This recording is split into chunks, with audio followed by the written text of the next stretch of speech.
और यार ही साथ देंगे तो कहाँ। तो कहा भी जाता है कि बेटी जो साथ देगी तो सिर्फ कन्यादान तक, बेटा जो साथ देगा तो सिर्फ अग्निदान तक, यार दोस्त जो साथ देंगे तो सिर्फ शमशान तक, और पत्नी जो साथ देगी तो सिर्फ मकान तक, कोई साथ नहीं जाता है। तो महाराज को समझाया जाता है, रानी महामाया का दाह संस्कार किया जाता, धीरे धीरे समय गुजरता चला जाता है। तो पुत्र सिद्धार्थ को 7 दिन का छोड़ करके मैया महामाया जो है इस दुनिया से गुजर जाती है। बालक धीरे धीरे बड़ा होने लगा है।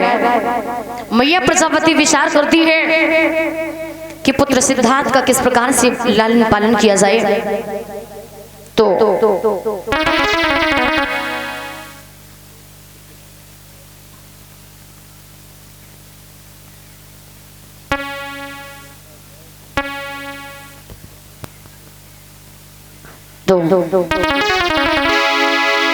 बालक जब धीरे धीरे बड़ा होता है, मैया विचार करती है कि कोई ऐसी बात नहीं आनी चाहिए ताकि पुत्र सिद्धार्थ का लालन पालन सही से न हो पाए। तो याद रखना बहनों, माँ की छोटी बहन हो या माँ की बड़ी बहन हो, माँ की बहन को क्या कहा जाता है? माँ की बहन को मौसी। आखिर माँ की बहन को मौसी ही क्यों कहा जाता है? बुआ कह दिया जाता, ऐसा क्यों नहीं?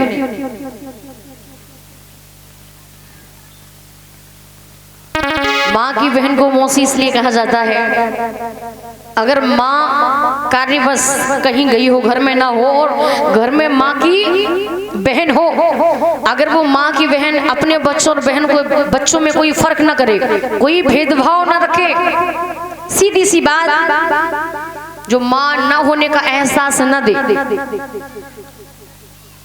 जो अपने बच्चों और बहन के बच्चों में कोई फर्क न करे, सीधी सी बात कि जो माँ सी होती वही तो मौसी होती है।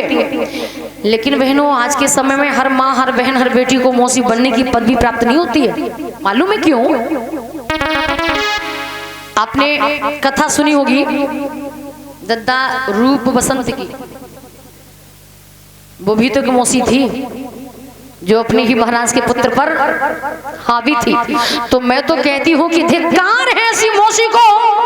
ऐसी मौसी जो कहीं मिल जाए तो जरा ऐसी मौसी से बच के रहना है, और अगर ऐसी मौसी से बच नहीं पाए तो समझ लो कि घर का विनाश हो जाएगा। एक मौसी वो सम्राट अशोक की सबसे छोटी पत्नी, जिन्हें तिस्य रक्षिता के नाम से जाना गया,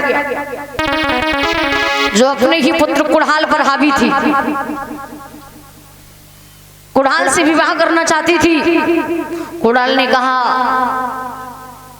कि मौसी माँ के समान होती है, मैं ऐसा कभी नहीं कर सकता हूँ।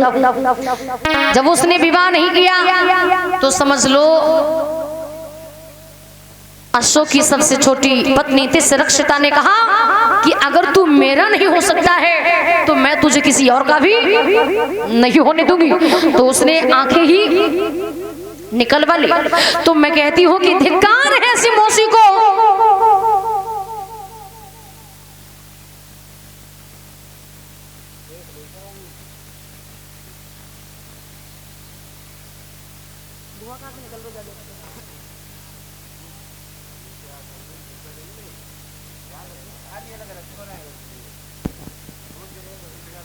ध्यान रखो ना, घाटा है फिर कंपनी घाटा मुझे।